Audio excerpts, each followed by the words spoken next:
Une semaine d'actualité sociopolitique qui se décrypte sur USAE TV, chers amis internautes. Bonjour, bon réveil, bienvenue sur Info Hebdo de ce samedi 22 août de l'an 2026, pour lequel j'ai convié en plateau Alain-François Adiou. Il est un homme politique. Il sera face à un acteur politique en la personne de Jean-Baptiste Ronguet. Il faut noter que cette semaine, l'actualité politique a été plus ou moins pauvre, mais on note qu'il y a eu des commentaires sur notamment l'installation du Sénat et bien évidemment les implications politiques de cet organe ou de cette institution. On en parlera avec mes invités, Alain-François Adiou, qui ne s'est pas prononcé sur le sujet depuis un certain moment. On va écouter notamment ses propos, on va confronter ses idées avec Jean-Baptiste Ronguet, et on parlera également, sans nul doute, chers amis internautes, si le temps le permet, notamment des opinions qui ont été mises au niveau du Septentrion lors du congrès du parti politique Les Démocrates. Avant de retrouver mes invités pour le décryptage, je vous invite à suivre cette capsule vidéo qui vante les mérites de l'École supérieure d'administration, d'économie, de journalisme et des métiers de l'audiovisuel USAE, qui est présente à Cotonou, à Abomey-Calavi et Parakou. USAE qui s'active pour la rentrée universitaire 2026-2027 avec de nouvelles offres de formation. USAE qui est promotrice de USAE TV. Juste après, on se retrouve, chers amis internautes, pour le décryptage. Papa. Oui, ma fille. Tu sais, je t'ai dit qu'après mon bac, je veux devenir journaliste reporter d'images, non? Papa, tu penses m'inscrire où? ESAE. ESAE, papa. Waouh! Maman, maintenant que j'ai eu le bac, je veux faire les finances et trésors. Tu comptes m'inscrire où? ESAE, beau-fils. ESAE? Oui, maman! Papa, Oui. tu sais qu'après mon bac, je vais être diplomate, non? Et tu comptes m'inscrire dans quelle université? Mais ESAE, naturellement. ESAE? Étudiantes et étudiants, parents d'élèves nouveaux bacheliers, ESAE, c'est la garantie d'une formation de qualité à des conditions très avantageuses. À Gbedjromede, à Papa, à Abomey-Calavi et Parakou, inscrivez-vous en administration générale, administration du travail et de la sécurité sociale, trésor et finances publiques, impôts, diplomatie et relations internationales, journalisme et métiers de l'audiovisuel, gestion des marchés publics, planification et développement local, sciences économiques, sciences juridiques et toutes les filières des sciences de gestion. De nouvelles filières sont disponibles dès cette rentrée: informatique et multimédia, informatique industrielle et maintenance, réseau informatique et télécommunications, système informatique et logiciel, Infoline 90 93 65 21 ou le 98 98 14 00. ESAE, l'excellence a un nom. Apprendre chauffeur, c'est le sentier. Oui, c'est le sentier. Oui, non, tu vas me dire, nous allons chaque le coach est d'ailleurs. On n'est pas avec lui, on l'a pas commandé pour connaître, ouais. C'est un bateau avec le grand-mère. Il va zombie.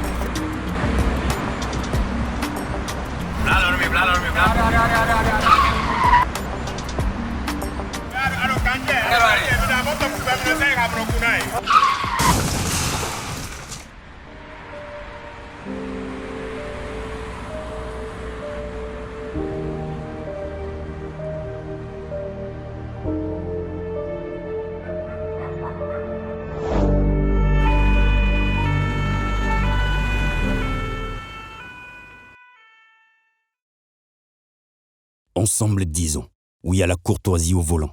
Stop à l'excès de vitesse, à la distraction au volant et à l'incivisme sur la route.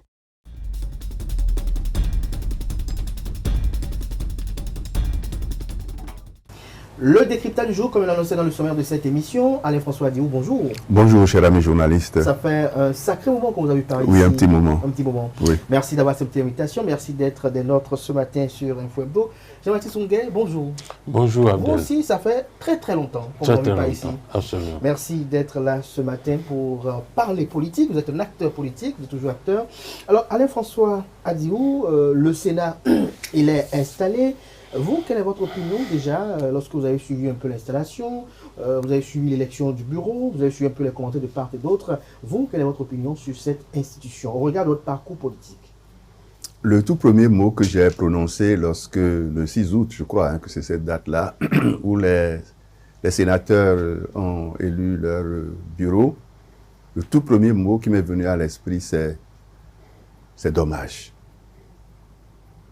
J'ai dit c'est dommage parce que je ne pensais pas qu'ils allaient à nouveau jusque-là, qu'ils iraient jusque-là. Comment?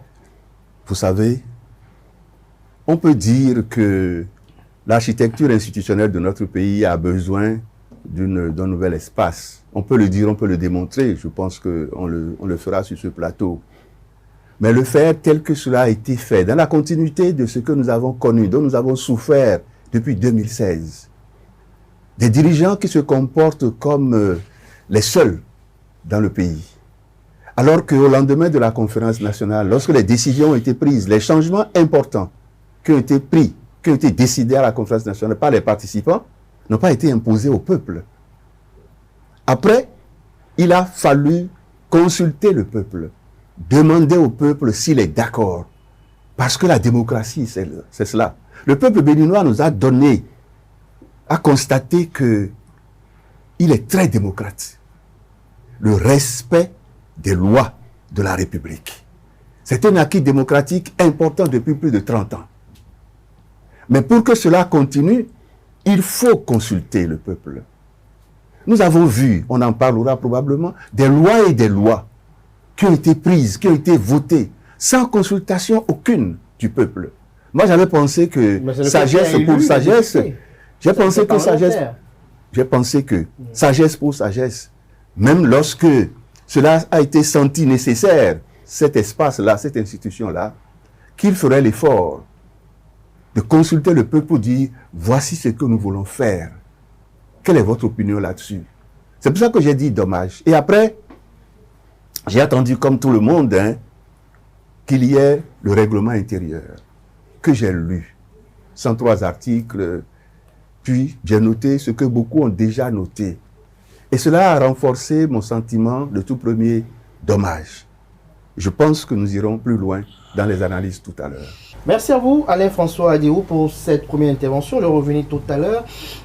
Jean-Baptiste Onguin, vous, quelle est votre opinion sur le Sénat, son bureau et bien évidemment, sans nul doute, son règlement intérieur? De façon sommaire, déjà. De façon sommaire, je voudrais répondre par l'exemple. Vous savez, la vie d'un homme qui, après avoir que tout le monde a su qu'il a fini de faire les enfants, arrive pour dire, bon, pour mes vieux âges, je vais faire un petit enfant qui sera vraiment mon ami jusqu'à la mort. Il fait l'enfant, il y a une partie de la famille qui ne seront pas d'accord et il y a une autre partie de la famille qui seront d'accord. Il revient à celui-là de savoir orienter cet enfant pour que cet enfant soit apprécié de tout le monde.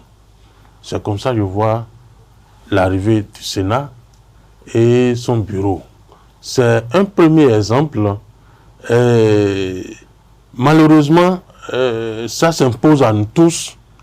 Nous allons prendre le côté positif de ça. Et le côté positif pour vous? Le côté positif, c'est tout ce que les gens ont vanté par rapport au Sénat, à savoir que réguler la vie politique, faire en sorte qu'il n'y ait pas de choses, la difficulté dans la gouvernance, faire en sorte qu'il n'y a pas entrechoquement entre les institutions, faire en sorte que cette institution peut plaider pour le bien-être de la population. C'est ce côté positif-là que moi je prends et je dis, c'est une nouvelle expérience. Commençons. Et ce qui n'est pas, à nos yeux, correct, essayons de corriger par nos interventions pour que cette institution soit une institution bénéfique pour chacun de nous. Qu'elle soit bénéfique pour chacun de nous. Avant de poursuivre avec Alain-François Adiou, on a noté dans sa première intervention qu'il a une déception quant au bureau. Est-ce que pour vous, le bureau, est-ce que vous êtes déçu aussi par rapport au bureau? Non, lui, c'est un homme politique avéré. Je le salue au passage parce que c'est un homme respecté, respectable. Et je l'ai connu il y a très longtemps. Et je dis, s'il y a des hommes politiques dans ce pays, il en fait partie. Et par son intégrité, par son savoir-faire et par son intelligence. C'est un homme complet. Il a son opinion. Moi, je suis plus jeune que lui. Et je trouve que c'est une première expérience. Il ne peut en être autrement. Parce que celui qui a créé, celui qui a pensé, celui qui a dit il faut le Sénat, mais il serait difficile que ce ne soit pas lui qui se mette devant pour montrer en réalité où est-ce qu'il veut nous conduire. C'est comme ça que je vois le bureau du Sénat qui, ma foi, ne prenons pas ça comme un affront au peuple, mais prenons ça comme le cours normal des choses. Et que c'est le premier mandat. Si nous ne sommes pas morts jusqu'à aujourd'hui, nous n'allons pas mourir pendant la fin de leur mandat, on verra la suite. On va mieux apprécier. Alors, Alain François Diouf, on sent que vous n'êtes pas très content avec la composition du bureau du Sénat. Vous avez des réserves par rapport au règlement intérieur. Mais est-ce que la conception de ce bureau-là, également, lorsqu'on voit un peu les votes, puisque on constate qu'il y a presque une quasi-unanimité des sénateurs qui ont voté pour ce bureau-là, est-ce qu'on ne peut pas se dire que c'est ce qu'il faut pour véritablement conduire à bon port les espérances placées dans cette institution? J'ai du mal à personnaliser, à la limite même à personnifier. Et je ne voudrais pas entrer dans ce débat-là. Pour moi, il s'agit d'apprécier l'institution dans sa globalité, les conditions dans lesquelles elle a été imposée, les attributions qui lui sont données, les conflits potentiels dont il faut déjà commencer à exprimer, à propos desquels il faut commencer à exprimer des craintes, et puis la vigilance qu'il faudra avoir, la détermination de certains, à défaut que ce soit tout le peuple, en tout cas les citoyens les plus avertis, la vigilance qu'ils doivent avoir pour faire la veille. Donc je préfère cela. Et si vous me donnez l'occasion, si vous m'autorisez à aller dans ce sens-là, je dirais que moi, le bureau ne m'a pas surpris. Les membres du bureau ne m'ont pas surpris. Ça ne m'ont pas surpris. Et il y a eu une concentration autour d'une personne. Je dis c'est dommage. Et c'est ce qui fait que beaucoup pensent ou bien que c'est lui seul qui est capable de conduire, ou alors que c'est lui qui nous dirigeait depuis des années, qu'on l'a vu faire, et qui ne voudrait pas sortir du jeu politique. Si ce n'était pas lui, ben, ces craintes-là ne se seraient pas exprimées. Ces critiques-là, en tout cas. Le fait que ce soit lui donne raison à ceux qui s'inquiètent. Ceux qui disent, mais on l'a déjà vu. Mais c'est comme si il est dans un autre rôle aujourd'hui. C'est comme si il est dans un autre rôle aujourd'hui. Mais il est dans un rôle très puissant, très fort. Ah bon? Vous voyez, bon, vous m'obligez à y aller tout de suite. Premièrement, première critique que je partage avec les amis, c'est le Sénat donne l'impression d'une institution marquée, caractérisée par un affaiblissement démocratique. Comment? Il est composé de gens complètement désignés. Aucun d'entre eux, les membres, n'est élu. Et ils se sont donnés de par la Constitution. Ce n'est pas que ce n'est pas légal. D'accord? Puisque la Constitution de décembre 2025 est passée par là pour préparer. Donc, ils ne sont pas anticonstitutionnels. J'ai dit tout à l'heure que les citoyens ont appris à respecter la Constitution, à respecter les lois. Donc, voilà des gens, voilà une institution dont les membres ne sont pas du tout élus, mais qui vont agir sur une autre institution, notamment l'autre chambre du Parlement, composée uniquement de gens élus. Et ce que je souligne ici, que beaucoup d'autres ont déjà souligné, c'est l'avis de non-objection. Vous savez ce que ça veut dire? L'avis de non-objection, ça veut dire que si l'Assemblée nationale vote une loi et que le Sénat n'est pas d'accord, cette loi-là ne passera pas. Cette loi-là ne passera pas. Le président de la République ne sera pas autorisé à la promulguer. Ça veut dire que les 25 ont un pouvoir à la limite supérieur à celle de l'Assemblée nationale. c'est une crainte. D'accord? C'est une crainte qui est exprimée. Ceux qui disent, attendons de voir la pratique. On peut les suivre dans un certain sens, mais ça risque d'être trop tard. Comme beaucoup de lois nous ont surpris pendant les 10 dernières années.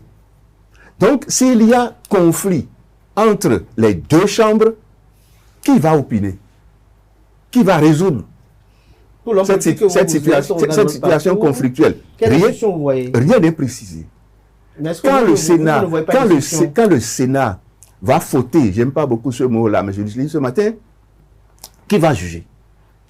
Quand le Sénat va prendre une décision, va juger de quelque chose, une personne est concernée, va dire, mais non, moi je ne suis pas d'accord, etc.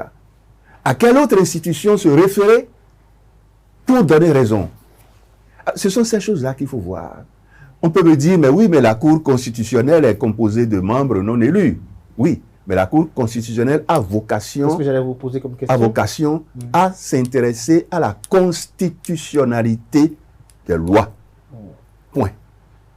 Ici, ce n'est pas ça le rôle du Sénat. Et puis, il y a aussi des conflits potentiels entre le Sénat et le président de la République, j'allais dire, et la présidence de la République. Comment? Les relations ne sont pas clairement établies. Mais lorsqu'on nous parle de réguler la vie politique, la question liée à la stabilité politique, la question liée au développement, la question liée à la paix, c'est tellement précis que personne ne s'y retrouve. C'est très vague comme attribution. C'est très large comme attribution. Est-ce que là, à ce moment-là, vous proposez que la loi soit relue et complétée? Mais la loi devait être relue et complétée. Et comme je l'ai dit à l'entame, soumise à l'approbation du peuple. Si on l'explique bien, le peuple répondra oui. En faisant des contributions. Nous avons besoin sûrement d'un Sénat. Nous avons besoin sûrement d'un Sénat, mais probablement pas de celui-là. Mais est-ce que le peuple n'a pas déjà agi au regard de ces députés qui sont présents au Parlement? Ça ne suffit pas. Ça ne suffit pas. Pourquoi a-t-on prévu, même en la présence des députés de l'Assemblée nationale, pourquoi a-t-on prévu la possibilité d'un référendum? On va y revenir dans un instant. Jean-Baptiste Runguet, lorsque vous suivez un instant, bien évidemment, Alain François Adiou, qui estime que le Sénat, dans sa configuration actuelle, pourrait quand même générer des tensions, des crises éventuelles. Vous, à votre niveau, qui pensez qu'il faut quand même expérimenter ce Sénat installé, quel est l'argumentaire qui vous amène à être si optimiste? D'abord, je ne veux pas annihiler ce que le ministre Adiou a dit, mais je dis tout simplement que c'est une nouvelle expérience que nous avions entamée là.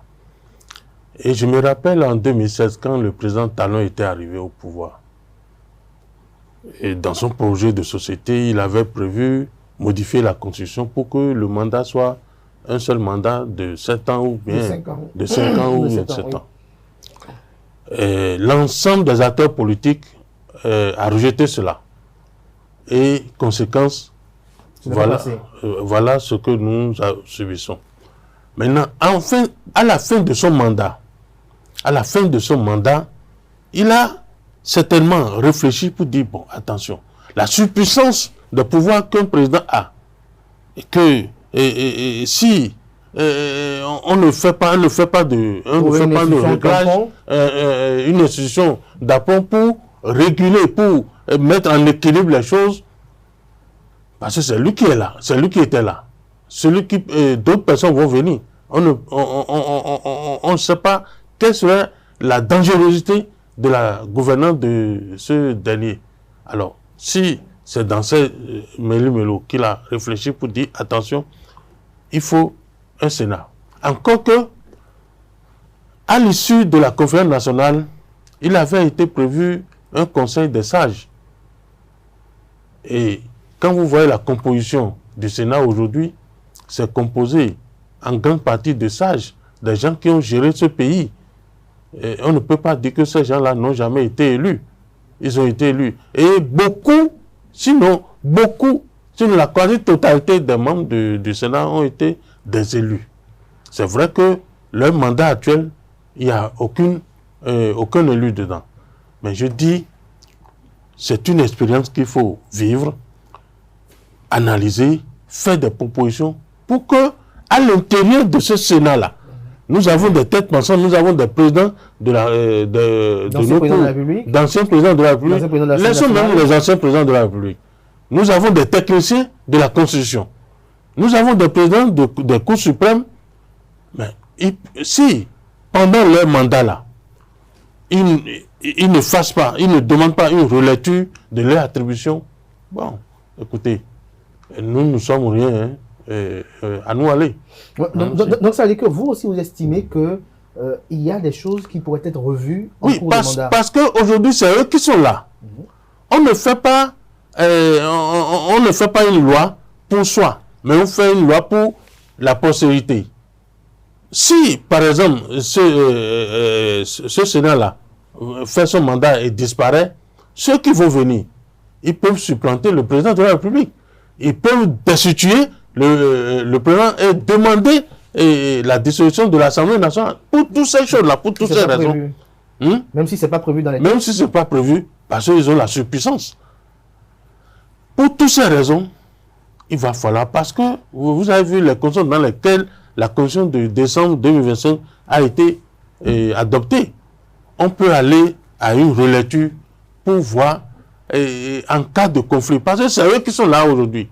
D'autres personnes vont les remplacer. Et ces personnes, on ne connaît pas leur mentalité. On ne connaît pas à quel niveau ils peuvent accepter ou ne pas accepter. Parce que le président du Sénat peut ne pas être l'ami du président de la République.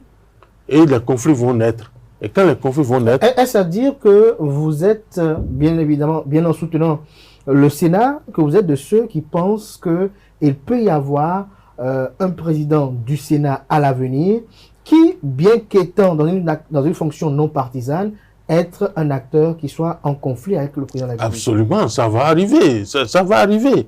L'homme est changeant. L'homme est changeant. C'est pourquoi il dit, l'expérience que nous avons aujourd'hui, on a déjà, disons, une première matière. On peut se servir de cette première matière pour corriger pour l'avenir. Alain-François Adirou, sur le règlement intérieur, vous avez commencé par opiner tout à l'heure. Quelles sont les observations majeures? L'une des observations, c'est si un député se comportait mal, disons ça comme ça, hein, pour permettre à tout le monde de bien nous comprendre. Si un député se comportait mal, le Sénat peut intervenir. Le Sénat peut le suspendre pendant un temps ou même le destituer. Ben voilà, des gens non élus qui vont remettre en cause le pouvoir populaire. Mais quelque part, pour ironiser un peu, je comprends, hein, je vais vous surprendre, je comprends. Vous savez, nous avons, depuis la conférence nationale, un scrutin de liste pour les élections législatives. Ce qui se passait dans les partis politiques, mon ami Ungué le sait très bien, on a vécu ça dans certaines formations politiques, et c'était conflits, presque des conflits mortels, pour être bien positionnés. Mais sagesse pour sagesse, à ces moments-là, généralement, les gens qui peuvent porter une liste sont des gens d'une qualité à peu près reconnue, tout au moins au niveau de la formation politique. Avec l'expérience que nous avons vécue récemment dans le Bénin contemporain, les partis politiques à eux seuls ne désignaient plus les membres qui doivent figurer sur leur liste. La majorité présidentielle avait un chef, et le chef contrôlait tout. On peut donc se convaincre, accepter qu'il y a des députés qui se retrouvent députés par extraordinaire. Beaucoup de gens ont dit ont dénoncé les choses comme ça en disant que c'est des nominations qui ont été faites. Vous avez entendu, vous les journalistes, vous le savez très bien. Donc, ce n'est pas des accusations au regard peut-être de nouvelles donnes qui on peut dire, je disais tout à l'heure que je vais ironiser un peu, je vais blaguer un peu. On peut dire oui, le président du Sénat, qui a été pendant 10 ans président, de la République, chef Ce n'est pas en tant que président de la République, mais c'est en tant que chef de la majorité, peut dire en son âme et conscience, c'est vrai qu'il y a des députés, quand il les voyait à l'hémicycle, ou il y a des députés qui ne méritaient pas leur place, etc. Il peut se convaincre de ça.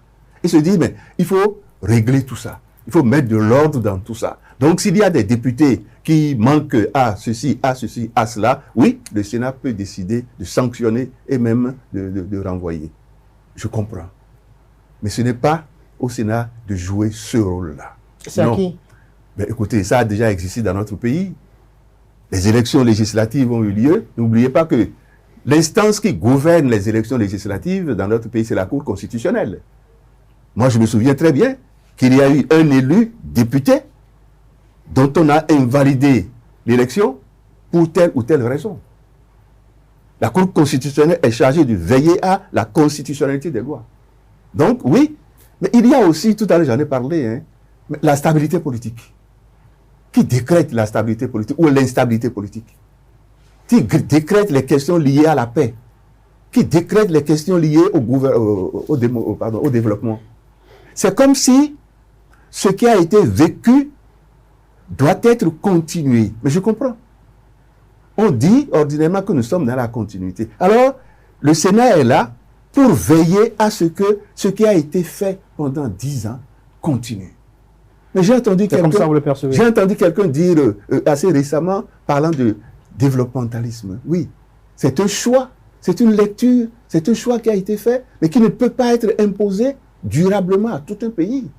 Dans le pays, d'autres personnes ont d'autres convictions pour la prospérité partagée dont nous rêvons tous. Donc, voilà des faiblesses. Je peux encore continuer, mais puis je ne suis pas seul sur le plateau. Ok.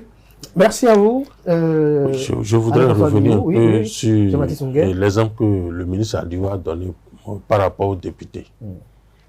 Vous savez, l'homme est ce qu'il est. Un député qui s'est rendu coupable de trafic de drogue. Il y a ce cas-là, un député qui s'est rendu de viol, par exemple, ou bien blanchiment d'argent, ou bien qui soit rendu coupable de coup d'État, par exemple, qu'il soit un des complices à la sécurité de l'État, par exemple. Ce député, il faut le sortir de l'hémicycle. Donc, c'est des cas comme ça, là, que le Sénat doit gérer. Voilà, que moi, j'estime que le Sénat a prévu tout ça, là.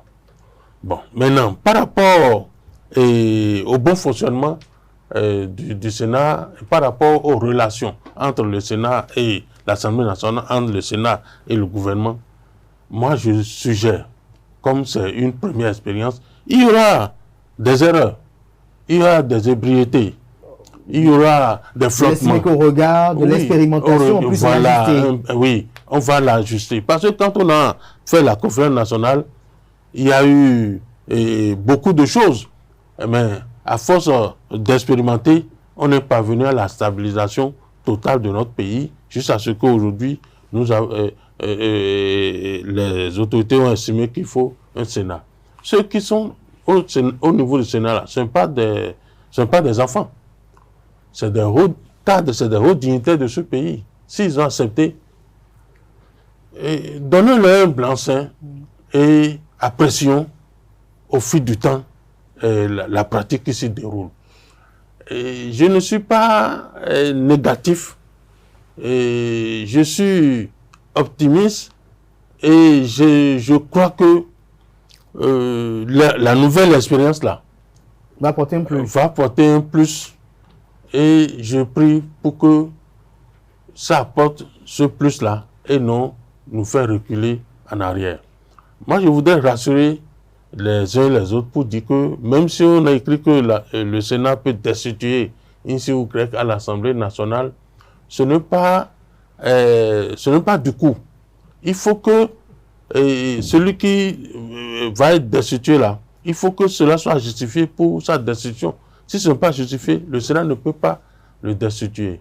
Donc, ne prenons pas le Sénat comme un monstre, mais prenons le Sénat comme quelque chose qui nous est tombé dessus et que, au lieu qu'on dise attention, moi, nous ne voulons pas, prenons ça parce que nous sommes dans le pays, nous vivons dans le pays. Si Si le pays souffre, nous allons souffrir. Si le pays donne du miel, on va prendre le miel.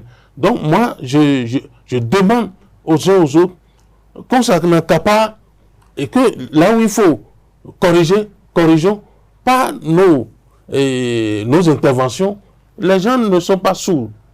Ils nous écoutent et le Sénat là va être corrigé durant les 5 ans qu'ils ont là. Beaucoup de choses vont être corrigées au grand bonheur du peuple béninois. Au grand bonheur du peuple béninois. Allez, François Diouf, ça m'amène à vous poser la question de savoir ce que beaucoup de personnes estiment, que quand même ce Sénat est composé de 25 personnalités.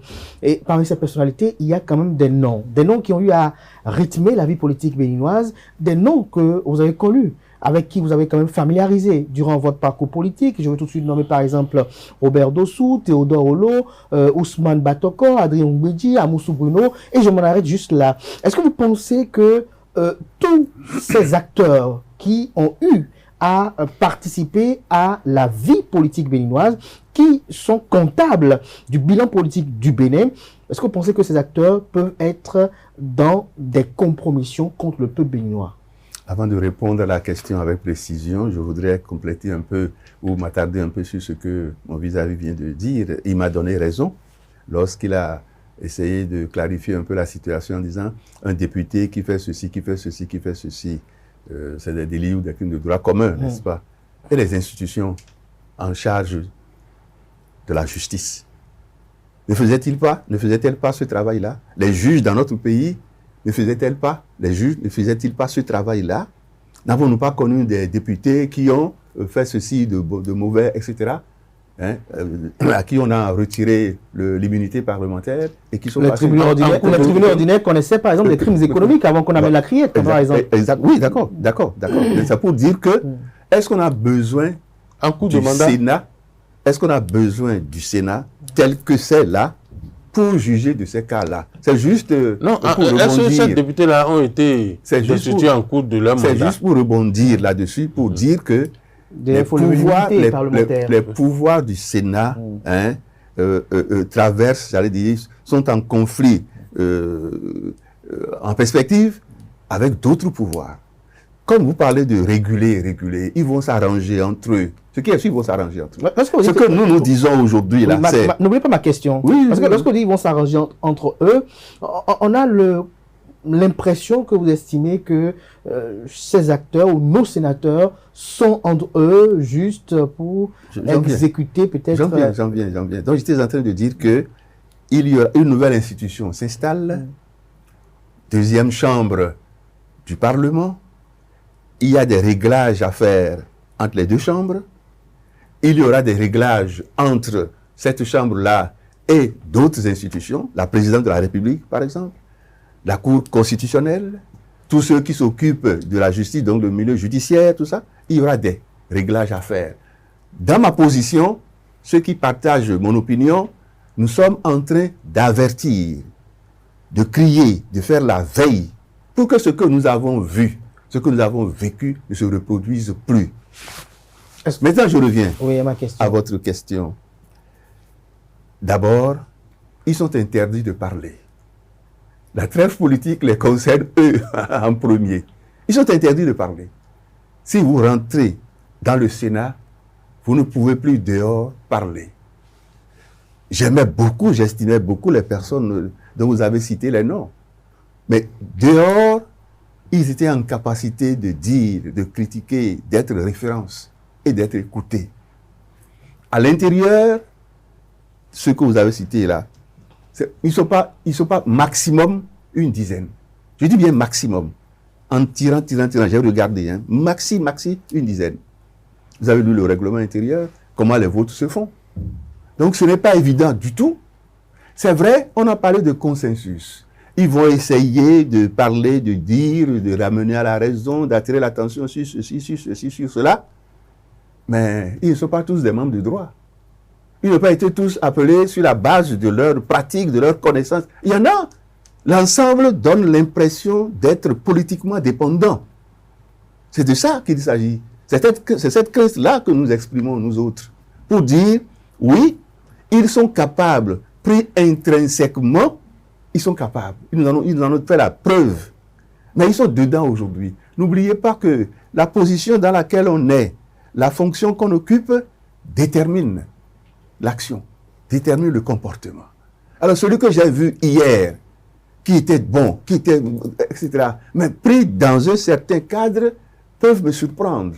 Alors moi, j'attire l'attention là-dessus. Je les veux porte-parole des craintes que nous exprimons pour que ce qui doit sortir de là ne soit jamais décevant pour le peuple. De toute façon, on va observer, on va analyser parce que l'administration n'est pas encore installée. Il y a encore des choses à mettre en place, toujours pour que le Sénat puisse totalement être enraciné. Donc, on va voir les jours à venir si on aura peut-être des informations qui viendront peut-être étayer les craintes qui font montre ça et là. Jean-Baptiste Ongué.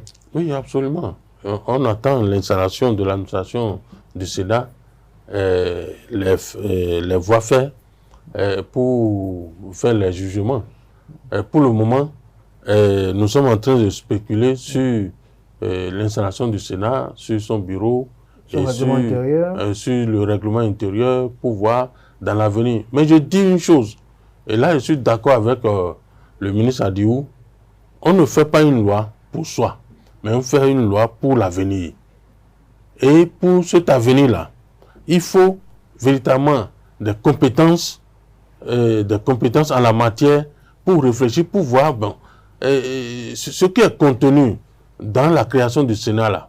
Est-ce que ça peut conduire réellement à bon port? Pas pour le mandat, mais pour ceux qui vont venir après. Par exemple, juste à nouvel ordre, depuis la conférence nationale, nous n'avons pas encore eu un président fou.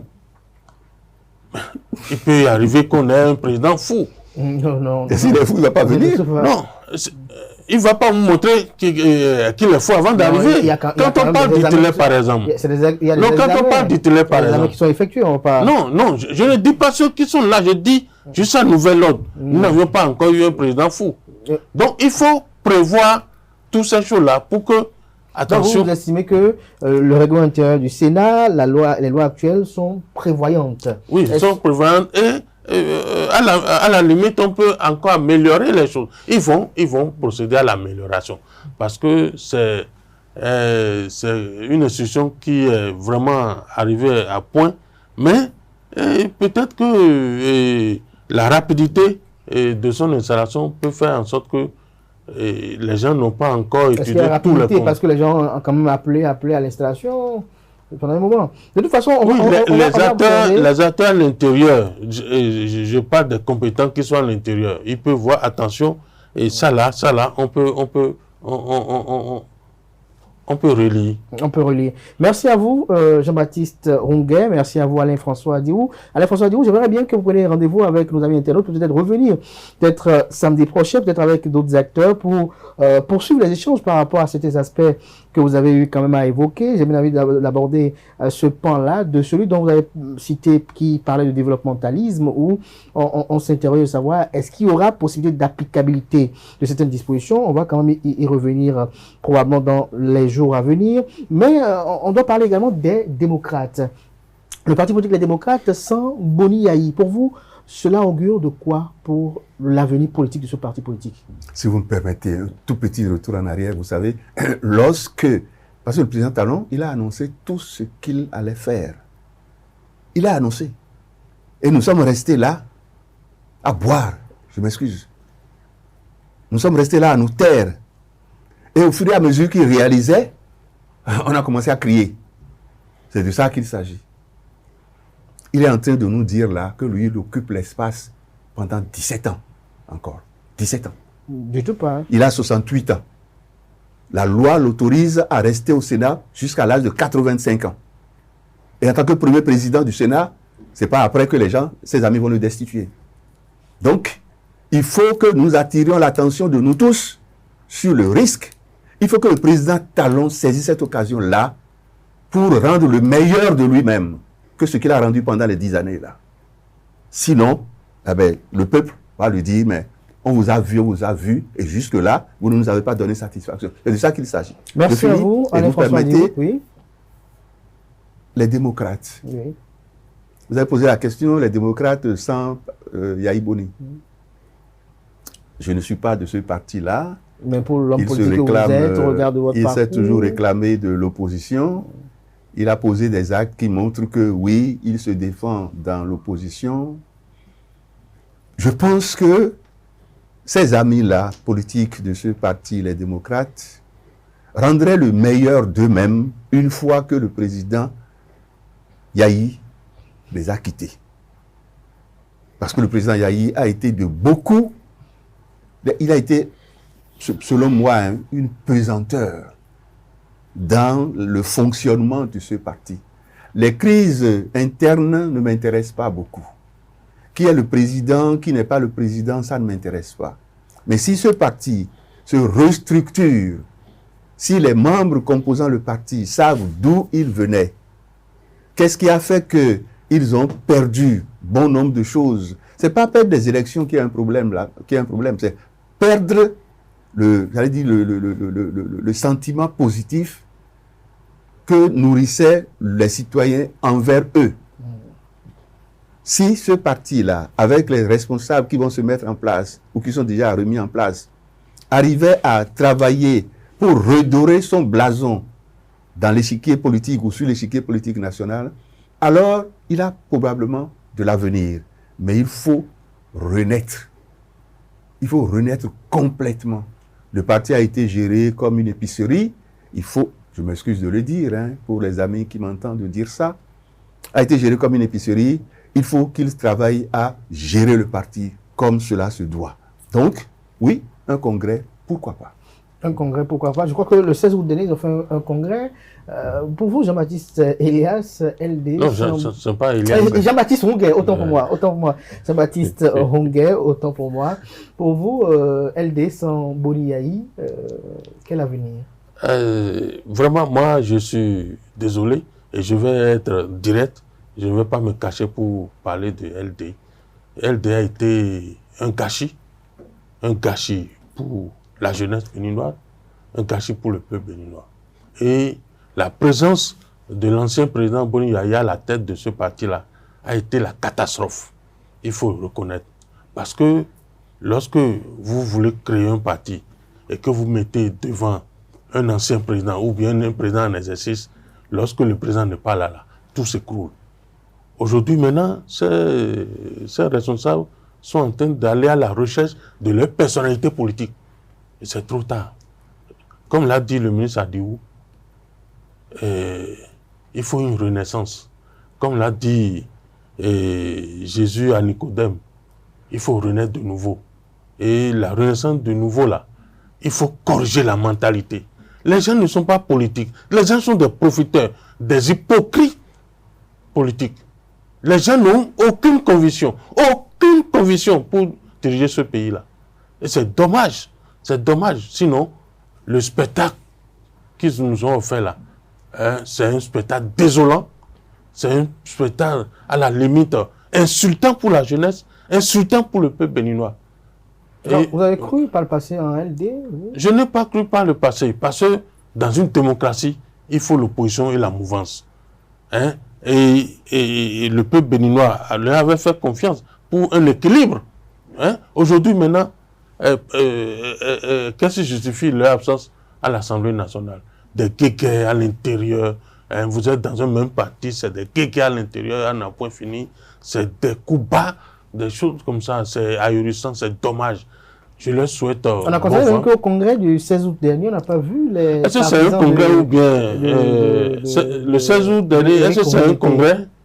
C'est un congrès ou bien. Mobiliser peut-être. On n'a pas vu une mobilisation.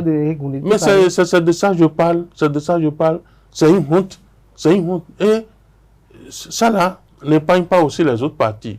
Parce que je me rappelle que les deux partis, UPR et BR, et le véritable chef, c'est l'ancien président, qui n'est pas là maintenant. Vous allez voir des guéguerres à l'intérieur, comment destituer ça commence déjà, parfois on entend oui, comment les destituer, alors que vous ne savez pas tout le sacrifice que les gens font pour maintenir l'équilibre, pour maintenir la stabilité, pour maintenir l'entente, pour que quand vous allez aux élections, vous pouvez gagner.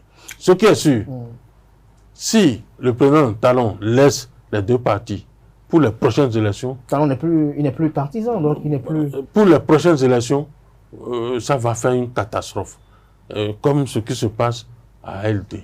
Donc, moi, ma prière, c'est que il faut rebattre les cartes, il faut renaître totalement de nouveau et sur des bases saines, sur des bases de conviction. Et il faut que ces partis soient des partis idéologiques. Par sans idéologie, on va naviguer à vue et quand il y a crash là, personne ne vit. Hein.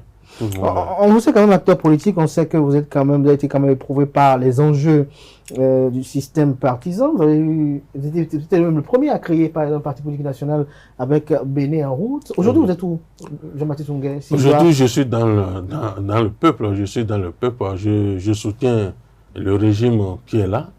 Et je vais faire une confidence. Le président parti Talon, c'est un ami. C'est un grand frère. Mais vous avez fait la prison, nous avions... Oui, j'ai fait la prison, mais je n'ai pas fait la prison parce que j'ai commis un crime. J'ai fait la prison, quelqu'un a dit que pour la cause républicaine, je prends hâte. Et tout ça, c'est derrière moi. Mais je dis, je suis dans le peuple, il y a un nouveau régime que je soutiens fortement. Pourquoi vous soutenez ce régime? Je soutiens ce régime parce que celui qui est là, de notre génération, et je l'avais annoncé. Je l'avais annoncé, je lui en ai parlé, je l'ai annoncé au cours d'une émission sur Guéry TV, que le président qui viendra là, ce sera telle personne. Je l'avais correctement annoncé. Et comme il est là, et je sais qu'il est issu d'une famille modeste, et qu'il a étudié, et qu'il fera autrement les choses. Et je le soutiens parce que son projet de régionalisation du développement m'intéresse beaucoup parce que le peuple béninois a besoin de développement. Nous avions besoin de commencer pendant les 7 ans de mandat qu'il a, que quelque part dans une partie de notre pays, qu'on ne commence pas à fabriquer des machines, qu'on ne commence pas à fabriquer des chaussures. Nos chaussures tapettes, est-ce que vous savez que le Bénin ne peut pas fabriquer ça? Donc il faut que... On a quand même des cordonniers qui... Non, les cordonniers repartent. Les cordonniers repartent. Les cordonniers se servent aussi à fabriquer des choses. Vous allez voir que ce n'est pas industrialisé. Les boutiques quand même qui, dans le pays, fabriquent quand même... J'ai la conviction que si il met en place la régionalisation du développement, que le Bénin va se sentir mieux et qu'on va tendre vers Singapour et vers les pays développés. Et je le soutiens pour cela. Pour cela. Et ça m'amène à poser la même question à l'homme politique. L'homme politique, lui, il est sympathisant de Wadayi ou bien il est à équidistance de lui ou bien... Vous avez Jean-Baptiste Ungué a parlé, a réagi en tant qu'acteur politique, président d'un parti. Mais l'homme politique, bien qu'il soit homme politique, vote également. L'homme politique n'est plus partisan et c'est une chance. Je me sens tellement heureux aujourd'hui quand j'ai fini d'être acteur politique. Et désormais, homme politique, je parle avec tout le monde. Je conseille quand je suis sollicité, je critique librement, sans me préoccuper de la trêve. Donc, vous me demandez, je suis dans le peuple, est-ce que j'ai des sympathies avec le président est-ce que le départ élu? Est-ce que le départ est rassurant? C'est sur votre plateau ici, à cette même place, que j'ai annoncé par rapport à Wadayi. J'avais même dit, si vous voulez, j'allais vous surprendre. Vous vous rappelez très bien. Tout à fait. Et après, il y a eu un écrit. Les gens soutenant le candidat à ce moment-là ont écrit un petit papier sur moi que j'ai lu, qui n'était pas faux du tout. La raison, c'est quoi? C'est que, comme beaucoup l'ont dit, je n'invente rien, Romuald Wadayi n'est pas Patrice Talon. Je l'avais dit sur un plateau concurrent à vous. J'avais dit, 1 an au moins à l'avance, que même si c'est le fils de Patrice Talon qui venait au pouvoir remplacer son père, il ne fera jamais comme lui. Jamais à l'identique. Alors, puisque ce n'est pas le fils, et que c'est quelqu'un d'autre, dont mon vis-à-vis vient de parler rapidement, vous comprenez? Et j'avais annoncé que ceux qui allaient diriger le pays à partir de cette année, ce sont les enfants des années 70. Il est de 76. J'ai dit qu'il n'a pas connu, il n'a pas milité pour l'indépendance, moi non plus. Il n'a pas connu la révolution, moi un peu. La démocratie, moi pas mal, beaucoup si vous voulez. Et qu'il va hériter, lui et sa génération, ils héritent de tout ça. Mais avec des capacités beaucoup plus larges que les nôtres. Donc ils ont l'obligation de réussir. Le président de la République a l'obligation de réussir. C'est pour cela que toute entrave, moi je suis prêt à les dénoncer. Venant de l'Assemblée nationale, venant du Sénat, venant d'ailleurs, moi je suis prêt. Et je vais m'y atteler. Qu'on le laisse travailler. Faire ses erreurs, se corriger. D'accord? Oui, il a commencé, il a rendu visite, et c'est encore ici qu'on en a parlé, il a rendu visite aux responsables des pays limitrophes, c'est une bonne chose. Il a dit qu'il va se préoccuper de la grande misère. C'est pas encore arrivé, c'est pas en 2 mois qu'on fait ça, n'est-ce pas? Mais il est en train de poser les jalons. J'ai déjà des éléments de critique, pour le moment je me réserve. Et puis quoi d'autre? La démocratie. Il faut que la démocratie soit vitalisée. Nous n'y sommes pas encore réellement. Attendons de voir l'équilibre institutionnel à revoir dont nous sommes en train de parler. D'accord? Il a parlé de quoi? Donc, oui, il vient de commencer. Sa première pleine année commence le 25 prochain. Du 25 août, enfin le 24, la rentrée. Du 24 août prochain jusqu'au 31 juillet 2027, il aura fait une pleine année qu'aucune institution ne le dérange. Parce qu'il est assis, lui, dans le plus haut fauteuil de la nation. Il est le président de la République. OK? Et si j'avais quelque chose à dire pour terminer sur ce sujet-là, je dirais quoi? Que le président de la République actuel gouverne avec le peuple. C'est le peuple qui l'a élu. Les conditions dans lesquelles il est arrivé, c'est terminé. Qu'il gouverne avec le peuple et il réussira. Merci à vous, Alain-François Adiou, pour cette très belle conclusion. Merci à vous, Jean-Baptiste Ronguet. Vous, on vous espère dans les jours à venir dans une fonction politique Absolument, je suis adhérer à l'UPR ou au BR? Je suis encore actif, très actif pour accompagner le président et je veux l'accompagner. Et il n'y a pas de raison pour que je ne l'accompagne pas. Et je ne souhaite pas qu'il y ait d'entrave pour que je ne l'accompagne pas. Parce que si il échoue, c'est que toute la jeunesse a échoué. Mais s'il réussit, ce serait bravo pour nous tous. Il y a beaucoup d'attentes. Il a d'abord, son projet phare là, c'est la grande misère. Effectivement, il y a l'extrême pauvreté. L'extrême pauvreté, il y en a. Et tous ceux qui ont la pratique dans le développement des régions, il n'a qu'à les associer pour que, dans un laps de temps, que le Bénin puisse relever la tête et dire, c'est ce président. Parce que ce monsieur, il a l'avantage d'être né par un père très intelligent, par une mère très intelligente aussi, et que lui-même, on lui a transmis, son papa lui a transmis les gènes de cette intelligence-là, du respect de l'homme, de l'amour du prochain. Et son père est caractérisé par ces valeurs, et je crois qu'il est en train de les mettre en pratique et il va réussir. Merci à vous, Jean-Baptiste Ronguet. Merci à vous, Alain-François Adiou. Alain-François Adiou, rendez-vous samedi prochain. Ah bon? Oui, on le prend comme ça. Merci à vous, chers amis internautes. C'était Info Hebdo de ce samedi. Merci pour l'attention. Portez-vous bien. Belle suite de programme sur ESAE TV. On se retrouve demain avec Billy Gaël Laibi pour l'inviter jusque-là. Belle suite de programme sur ESAE TV.